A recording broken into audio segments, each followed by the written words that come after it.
തൃശൂരിലെ kit വിവാദത്തിലേക്കാണ്. Thrissur വാടാനപ്പള്ളിയിലെ ബി.ജെ.പിയുടെ kit വിവാദത്തിൽ godown ഉടമ പ്രവീൺ പോലീസ് കസ്റ്റഡിയിൽ. കിറ്റുകൾ ഓർഡർ ചെയ്ത ബി.ജെ.പി പ്രവർത്തകനെയും കസ്റ്റഡിയിലെടുത്തു. സ്ഥലത്ത് കോൺഗ്രസ് ബി.ജെ.പി പ്രവർത്തകർ തമ്മിൽ ഉന്തും തള്ളുമുണ്ടായി. വിവരങ്ങളുമായി ലിവിൻ കെ ജിയുണ്ട്. ലിവിൻ, ആരൊക്കെയാണ് ഇപ്പോൾ കസ്റ്റഡിയിലായിട്ടുള്ളത്? എന്താണ് ഇപ്പോഴത്തെ സാഹചര്യം അവിടെ? അരുണ്യ, ഏറെ നേരം നമ്മൾ കണ്ടതാണ് സംഘർഷാവസ്ഥ. അതിനുശേഷമാണ് പോലീസ് ഇടപെടൽ എന്ന് പറയുന്ന വിധത്തിൽ ഒരു കാര്യം ഉണ്ടായിരിക്കുന്നത്. വാടാനപ്പള്ളിയിൽ കിറ്റുകൾ 4000-ലധികം കിറ്റുകൾ തയ്യാറാക്കി വെച്ച സ്ഥാപനത്തിന്റെ ഉടമയായിട്ടുള്ള ഗോഡൌൺ ഉടമ പ്രവീണാണ് ഇപ്പോൾ പോലീസ് കസ്റ്റഡിയിലായിരിക്കുന്നത്. കിറ്റുകൾ ഓർഡർ ചെയ്ത ബി.ജെ.പി പ്രവർത്തകനായ സുധീഷും കസ്റ്റഡിയിലായിട്ടുണ്ട്. നിലവിൽ കേന്ദ്രസേനയും അതോടൊപ്പം തന്നെ പോലീസും സ്ഥലത്തെത്തിയിട്ടുണ്ട്. വലിയ സംഘർഷാവസ്ഥയായിരുന്നു ഒരു ഘട്ടത്തിൽ അവിടെ നിലനിന്നിരുന്നത്. ബി.ജെ.പി പ്രവർത്തകരും CPM, LDF, അതോടൊപ്പം തന്നെ UDF പ്രവർത്തകരും സംഘടിച്ച് രണ്ട് ഭാഗങ്ങളിലായി നിന്നുകൊണ്ടുള്ള മുദ്രാവാക്യം വിളികളും അടക്കം നമ്മൾ കണ്ടതാണ്. ബി.ജെ.പി പ്രവർത്തകരുടെ നേതൃത്വത്തിൽ 4000 കിറ്റുകൾ മണലൂർ മണ്ഡലത്തിൽ, അതായത് ബി.ജെ.പിയുടെ സംസ്ഥാന വൈസ് പ്രസിഡന്റ് ആയിട്ടുള്ള KK അനീഷ് കുമാർ മത്സരിക്കുന്ന മണ്ഡലത്തിലെ ബി.ജെ.പിയുടെ ശക്തി കേന്ദ്രമായിട്ടുള്ള വാടാനപ്പള്ളിയിൽ ഇത്തരത്തിൽ സാധാരണക്കാരെ കണ്ടുപിടിച്ച് വോട്ട് ചെയ്യുന്നതിന് വേണ്ടി സ്വാധീനിക്കുന്നതിനായി 4000 കിറ്റുകൾ തയ്യാറാക്കി അത് വിതരണം ചെയ്യാനുള്ള ശ്രമങ്ങൾ നടക്കുന്നതിനിടെ വിവരങ്ങൾ അറിഞ്ഞുകൊണ്ട് LDF, UDF പ്രവർത്തകർ അവിടേക്ക് എത്തുകയും അവിടെ എത്തി ഈ പ്രതിഷേധം ഉന്നയിക്കുകയും ചെയ്തു. ഇതിന് പിന്നാലെ തന്നെയാണ് ബി.ജെ.പിയുടെ സംസ്ഥാന നേതാവായിട്ടുള്ള ചലച്ചിത്ര നടൻ കൂടിയായിട്ടുള്ള ദേവൻ, അതോടൊപ്പം തന്നെ OBC മോർച്ചയുടെ നേതാവായിട്ടുള്ള ബി.ജെ.പിയുടെ ജില്ലാ ഭാരവാഹി തുടങ്ങിയ ആളുകൾ ഇവിടെ ഉണ്ടെന്നുള്ള ആരോപണം ഉയരുന്നത്. കോൺഗ്രസ് സ്ഥാനാർത്ഥിയായിട്ടുള്ള TN പ്രതാപൻ അവിടേക്ക് എത്തി പോലീസുകാരുമായി ചർച്ച നടത്തി ഈ കാര്യങ്ങൾ ശരിയാണോ എന്ന് പരിശോധിക്കുന്നതിനായി ഗോഡൌണിനുള്ളിൽ കയറാൻ ശ്രമിച്ചെങ്കിലും ബി.ജെ.പി പ്രവർത്തകർ തടയുകയും TN പ്രതാപൻ അടക്കമുള്ള ആളുകൾക്ക് നേരെ കയ്യേറ്റ ശ്രമം ഉണ്ടാവുകയും ചെയ്തു.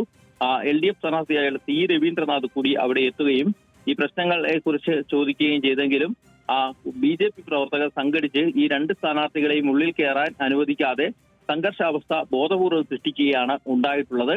നിലവിൽ നടൻ കൂടിയായിട്ടുള്ള ദേവനും ബി.ജെ.പിയുടെ OBC മോർച്ച നേതാവായിട്ടുള്ള ആളും ഈ ആംഗ്യ വിക്ഷേപങ്ങളൊക്കെ കാണിക്കുന്ന, സ്വാതന്ത്ര്യ സമരം എന്നുള്ള നിലയിലൊക്കെ വലിയ പ്രക്ഷോഭങ്ങളൊക്കെ നടത്തിയ നേതാക്കന്മാർ കാണിക്കുന്ന പോലെയുള്ള പ്രകടനങ്ങൾ കാണിക്കുന്ന ആളുകൾ ചേർന്ന് അവിടെ ബി.ജെ.പി പ്രവർത്തകരെ ബോധപൂർവം ആവേശം കൊള്ളിച്ച് അവിടെ ഒരു സംഘർഷാവസ്ഥ സൃഷ്ടിക്കാനുള്ള ശ്രമങ്ങളൊക്കെ നടക്കുകയും ചെയ്തു. ഏതായാലും പോലീസും അതോടൊപ്പം തന്നെ കേന്ദ്രസേനയും അടക്കമുള്ളവർ ഇവിടെ എത്തിയതോടുകൂടി ഈ സ്ഥാപനത്തിന്റെ ഉടമസ്ഥനായിട്ടുള്ള, ഈ ഗോഡൌണിന്റെ ഉടമസ്ഥനായിട്ടുള്ള പ്രവീണിനെ കസ്റ്റഡിയിലെടുക്കുകയും ഈ ബി.ജെ.പി വിതരണം നടത്താൻ വേണ്ടി തയ്യാറെടുത്ത കിറ്റുകൾ ഓർഡർ ചെയ്ത ബി.ജെ.പി പ്രവർത്തകൻ സുധീഷിനെ കസ്റ്റഡിയിലെടുക്കുകയും ചെയ്തിട്ടുണ്ട്.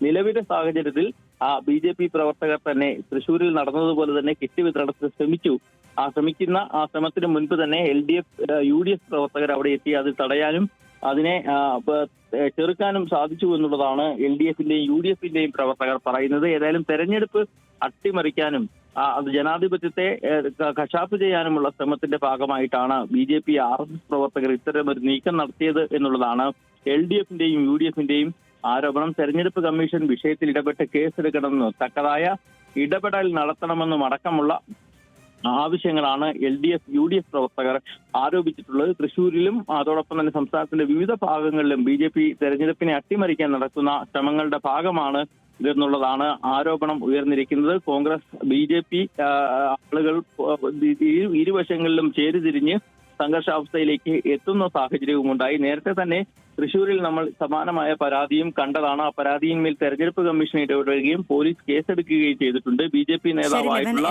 രണ്ടുപേരെയാണ് ഇപ്പോൾ കസ്റ്റഡിയിലെടുത്തിട്ടുള്ളത്. തൃശ്ശൂരിലെ കിറ്റ് വിവാദവുമായി ബന്ധപ്പെട്ട് തൃശ്ശൂരിൽ നിന്നും ലെവിൻ കെ വിജയനാണ് വിവരങ്ങൾ നൽകിയത്.